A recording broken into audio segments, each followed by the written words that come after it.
located?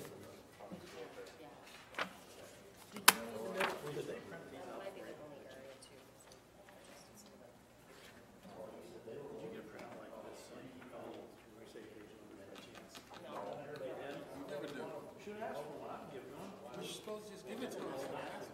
We shouldn't have to ask. You would be helping us help you help us. Absolutely. It starts in about a minute.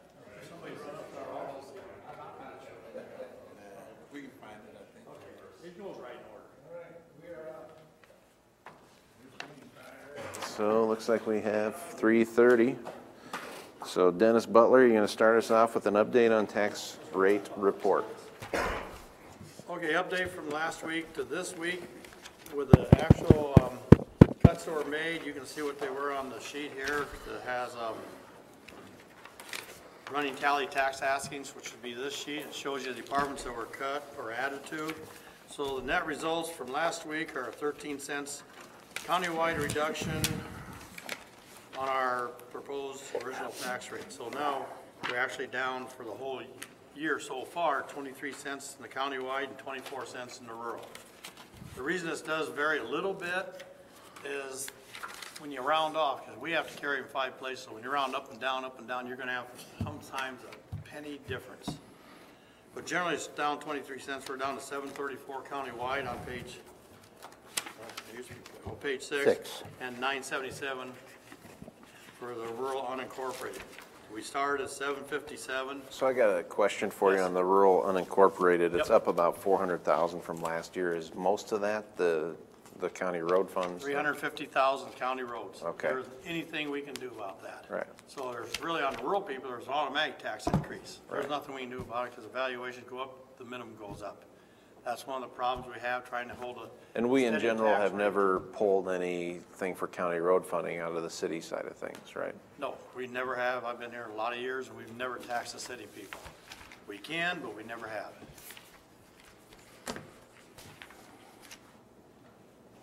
So that's where we're at right now, and like I say, that 350 does cause us a little bit of a pain, especially for the rural people, to hold the tax rate the same. We can't. Right. I mean, maybe since a certain percentage of growth keeps happening from the city itself to cause that formula to change, we might have to look at that in the future, maybe 10% or, It's possible, you know. because when he does the minimum levy, he does figure what we could generate on the city people countywide and add that all together. So actually, the city people aren't paying anything for the secondary roads. Secondary roads are repaired entirely. And the formula was what, one, I guess Mark would probably have it memorized, but it was not this one. No, But it was like 1/16 of this and, yeah, 16.75 cents per thousand we could charge city residents okay, countywide. Of course, when you got countywide, you're charging rural and the sure. townships both ways. But it'd be somewhat of a cushion to them, but like I say, we've never done it before, and that'd be something new. Sure. Okay. Moving on, budget review discussion for 2020, county attorney, not auditor, he's over here. Administration on page 3 to 5. Thank you. We're here once again to talk the budget. I just want to make a mental note. We will not let Dennis Butler talk before us again. It's just something bad about that. But the budget is pretty much straightforward. Our budget, I mean, there is just no squabble with what we do. I mean, it's all in that paperwork. We try to streamline again as much as possible. I think we've already reduced some areas, but our costs are pretty standard. And in fact, we're not seeing it now, but judging by the homicide that we just had, as well as the ones that are to come, they're going to be increasing. I mean, that just seems to be the nature of the beast these days. The crime is going up, and unfortunately, our costs are going to go up with it. So with that, I'll open it up to any questions that you might have.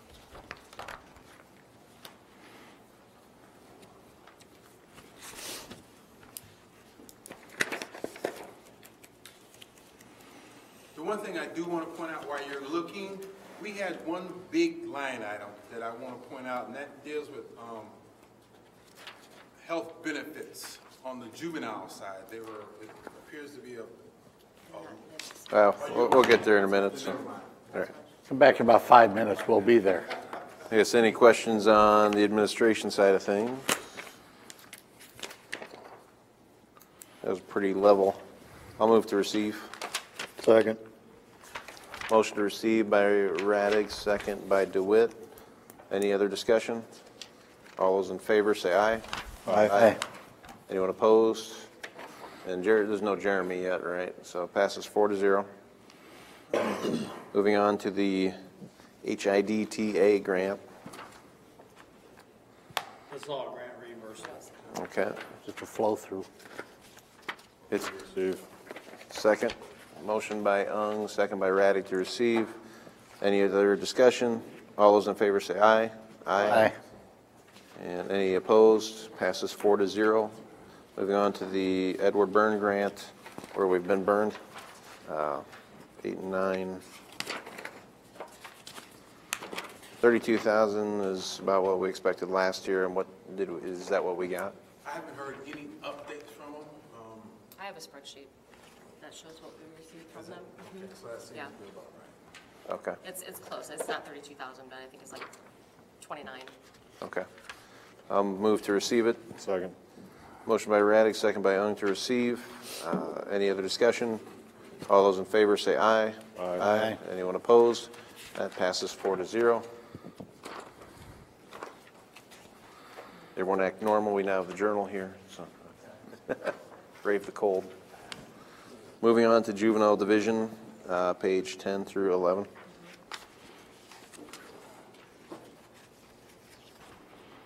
So what was the big change here? And There wasn't a big change in this. You are going to see a jump in our notifications, how we're having to publicize more of the juvenile stuff.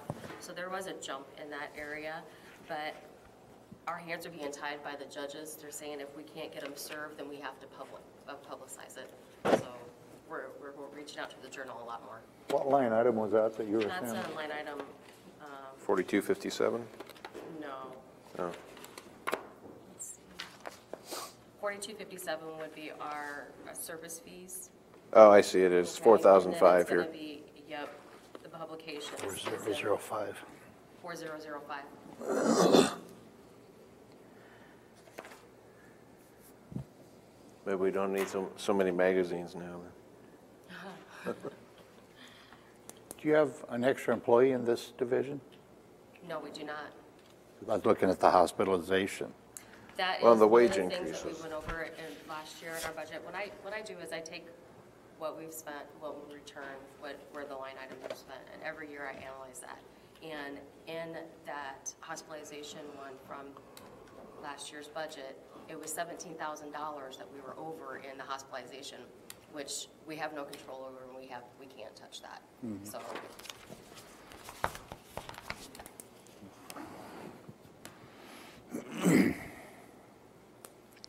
There's a grand total here, we're 100,000 up in this area. So basically, you're just allocating more to the juvenile side of things?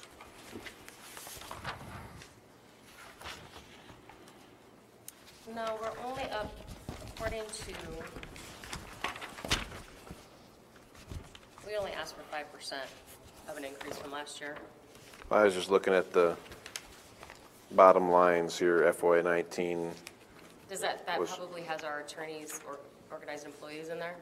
Yeah, well, I don't know, it has 466, 256, and here, FY 1920, it says 567, 109. Yeah. The biggest increase is, I don't know why, because this was set up by HR and Michelle, that the organized employees jumped up almost 70,000, and the hospitalization increased to 18, so there's Right, that's about all, 88,000 yeah. most of your increases. So is it just they're allocating more people to this area? Well, that I can't answer. No, it's our attorneys have reached that point where they are getting pretty much to the top of the, Oh, but, and like I said, the reason for that increase you're gonna see in the hospitalization, last year in 17, 18, they didn't allocate enough money in there for our budget. So by the bottom number, by the bottom line, which I calculated they were $17,000 short in our budget from the get-go. On the employee side, if you go back to page 3 on the. Yeah, one of the others went down. Yeah, you can see Administration where went it down. shifted. So I think they've shifted, they may not have, but may get them a proper place from administration to juvenile attorneys. Okay. The number of employees are the same. They didn't increase it. Well, and that's like a 9% increase, so it was a 2.5% wage with maybe 5% per step, yeah. So these steps amount to quite a bit.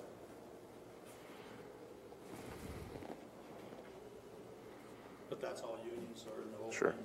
How many employees are under the juvenile umbrella there? 5. 5, okay. Any other discussions on this one? All right, I'll move to receive. Second. Motion by Radig, second by DeWitt. Any further discussion? All those in favor say aye. Aye. Anyone opposed? Passes 4-0. Moving on to collections, which is on 12 and 13. It's good to see the income more than the outgo. At some point, we'll be back in front of the board, because we're getting at the point where our collections are there, but to take that next step, and I've talked about that all along, we may need to look at that third person collector. You said when you started it wouldn't be long and it would be Yeah. a profit maker. We got there a lot sooner than we thought we would. Yep. They met threshold within that first year, so. Well, I'll go ahead and move to receive. Second. Motion by Radig, second by Potabom. Any further discussion? All those in favor say aye. Aye. Anyone opposed?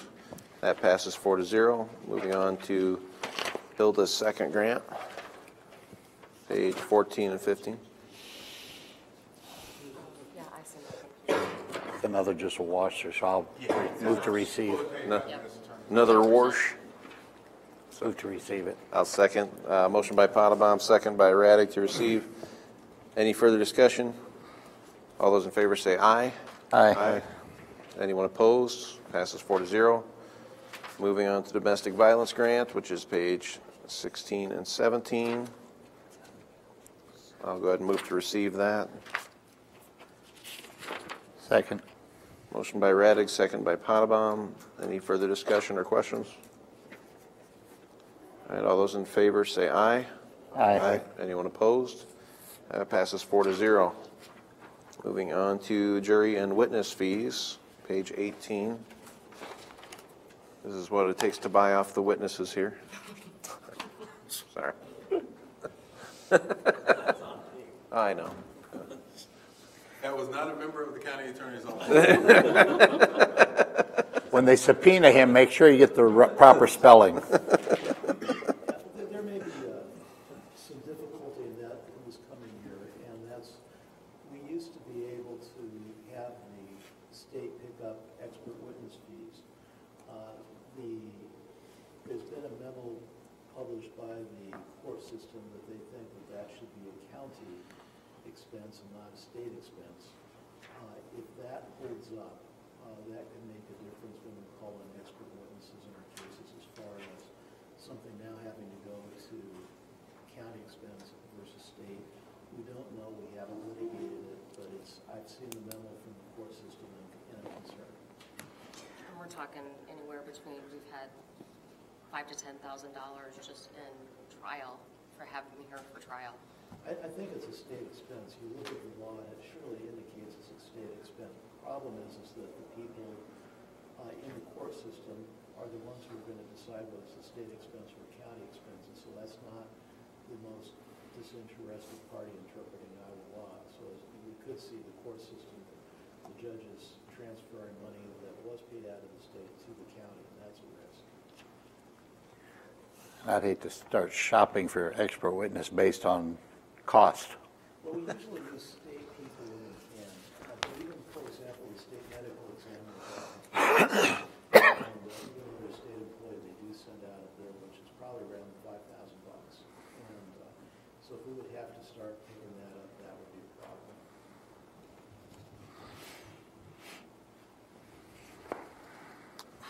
Well, as it is, I'll move to receive it.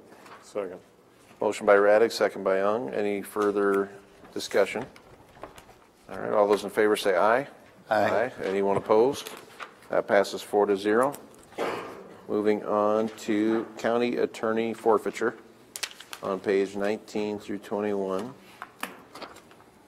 This one, all I do is put in a number that fits whatever they have in the fund, so they do have expenditures they're covered. We don't have to come back to the board, they spend it wherever they see fit. They're limited what they can spend it for, though. Yeah. Well, yeah, Not wherever they see fit. Unbudgeted law enforcement. Yeah. yeah, you want, they're limited to, just like the sheriff. I'll move to receive it. I'll second. Motion by Potabom, second by Raddick to receive. Go ahead. Dennis, when was the last time we used the interest from investments line item? They haven't used that for a while because they haven't broke it down, treasurer. If there's zeros in there, I will take it out. I'm gonna go through the whole thing when we're done here, and pull them all out, delete them. And we should have the forfeiture fund invested in CDs, I think.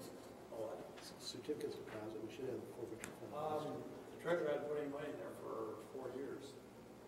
That may be a discussion you wanna have with Mike, Yeah, okay. to make sure you do get it. Right. But it probably does say in the code somewhere that that money should be invested back to you guys. Right. Yep. Mr. Chairman, Yes.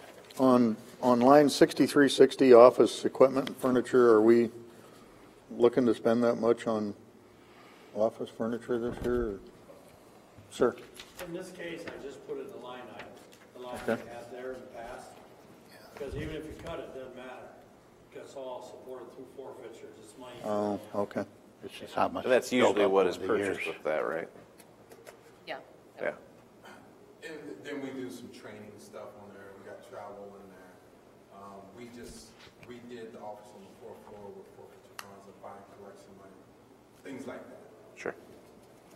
We brought a speaker, we did elder abuse program, and we used some of that money for that as well. So, Which elders did you abuse? we did abuse. So Dennis, should that line item be renamed or is, Well, it depends what they're gonna spend it on. We can put it under Miscellaneous. unspecified too. You're probably looking at what we've spent, and that had a lot to do with the office equipment and furniture as we were reconstructing that floor. We've got professional services in there too, that line item that we use for the other. Until now, we really haven't had any other expenditure line items to want to put in there. So I think that both of those just cover both the basis of what we need for that division at this point. If we do have something else come up though that, We can always add a line Yeah. item to get it in the specific line item to make Yep. it clear. I don't mind that the money is getting spent or whatever, as long as there's an answer for the dollars. I'm not fussy about what the line item it's under. I don't. yeah, I don't know what you put in there, Dennis. 134,000. Oh, It's forfeiture account, right? Yes. it's forfeiture. That's what's in the forfeiture account. Right. Yeah, you got separate. So he just put the whole account right in that line item. I'd rather put it somewhere, rather than naming it miscellaneous. I don't like miscellaneous. yeah, that's worse. Because we really don't know where it's going with this. Yeah, I know. For now, if they, quote us another line, we'll just have it. Well, they're limited what they can use it for anyway, so. You could just name it slush fund. We got rid of those 30 years ago. The auditors didn't like flush funds or cash in office. Cash in office. That sounds even worse. Well, any other discussion on that? All right, all those in favor to receive, say aye. Aye. Anyone opposed? Passes 4-0. Moving on to fine collections. We got some fine collections in this county. And this again is using their discretion, money in, money out. If it carries over, we just keep carrying over and add it to their thing. Right now, we got 45,000 projected with next year's money's coming in. And it's in there. It could go up or down. Move to receive. A second. So motion by DeWitt, second by Raddick. Any other discussion? All right, all those in favor say aye. Aye. Anyone opposed? Passes 4-0. Thank you. Pretty painless. Yeah.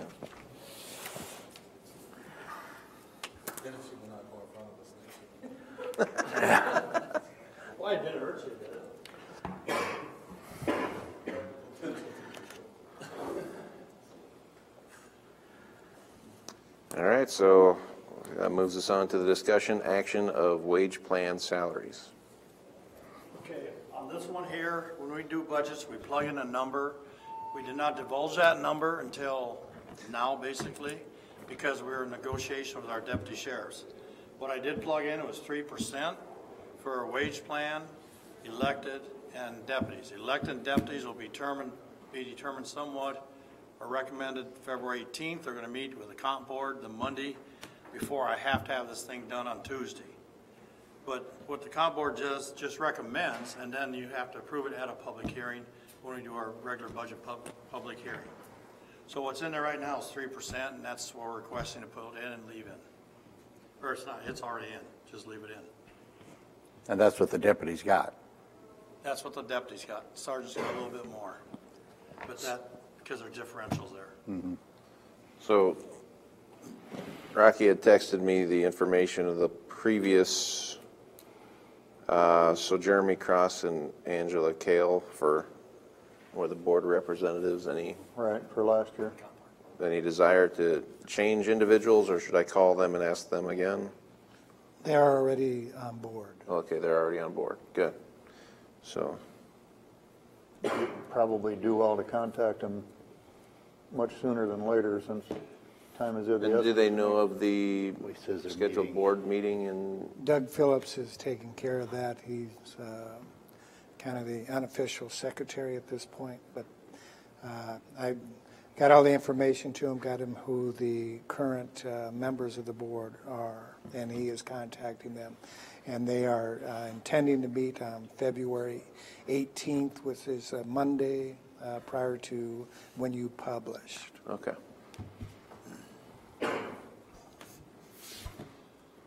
Dennis, the office hasn't heard back from Doug Phillips or anything since No. we talked to him that day. No. I think February 18th is the last date. Right, So right. somebody else asked, I think, well, the news media said it'd be that night, usually at 5 or 6. Depends when Right. everybody gets here. They'll publish a notice. Right. I told them they have to do it before Tuesday. So we can embed it in there, and if they leave it 3%, fine. If they go more or less, we'll adjust it.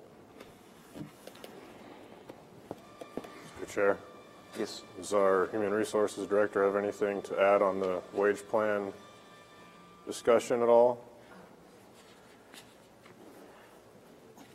Well, as I said, I know there was 3% already budgeted in there. Is there any question with like who is a wage plan employee or how many wage plan employees we have? How many? Okay, so wage plan employees basically are all the non-union members. Obviously, the department heads would be all wage plan. There are some clerical that are possibly wage plan as well. So, like, for example, there's some secretaries, they follow, well, actually, they follow the contract, but they're wage plan.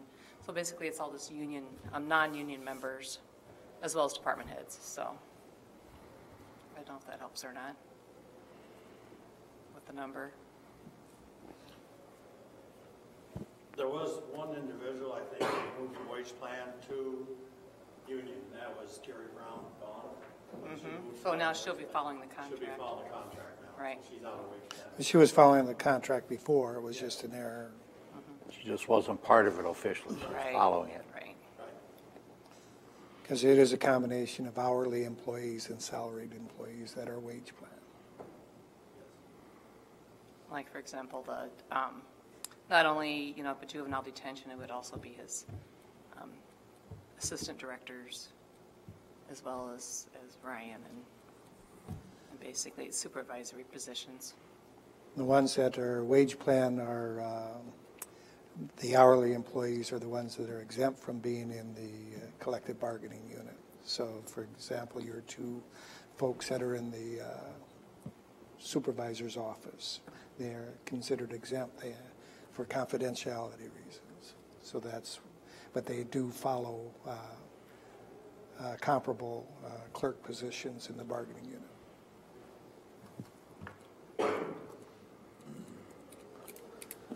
Well, personally, I think we need to respect the dynamic with the private sector, and it's always a difficult decision for the board. The benefit package with the county is generous.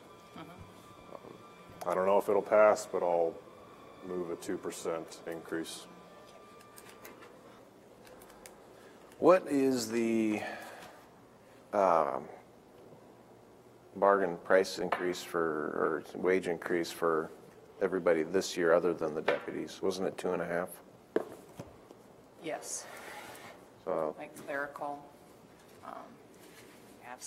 AFSME, it's 2.5. because I always hate to give a raise bigger than what you're giving everyone else, and that's 2.5 is what I kind of thought for the deputies when we were discussing that, but I don't know.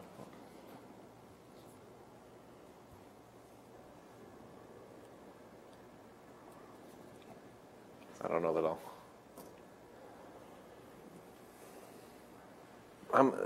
you don't have any number of how many employees it is. I can sure find out for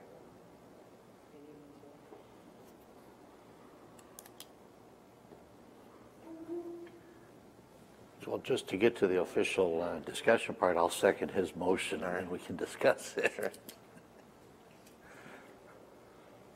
So I don't know, personally, I'm maybe more of a 2.5, but I won't vote for less than 3, so.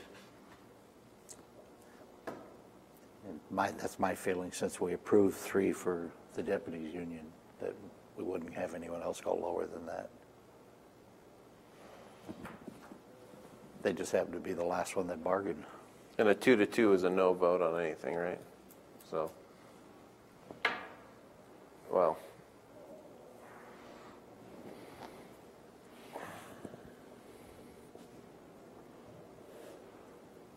This can probably be deferred then until we have the full board here, I guess, because we can vote on this, but I think whatever we're going to do, it's... Whatever you want to do, I mean, that's the motion that's on the board, on the floor now. Is that 2%? Is that 2%. correct? Yeah.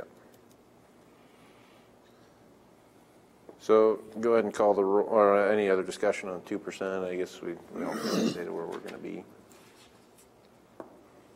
All right, go ahead and call the roll on that. DeWitt, Nay. Potabom, No. Taylor, Ung, Aye. and Reddick. I'll go ahead and vote with it, but it'll fail at a 2-2. So I don't think we're going to get an agreement today with just 4 of us, so should we bring this up next week? It just goes back on the agenda. Yeah, we'll just... Next week. Okay. And it looks like we got about a half hour. So any discussion before we take a break? All right, sounds good. We are in recess.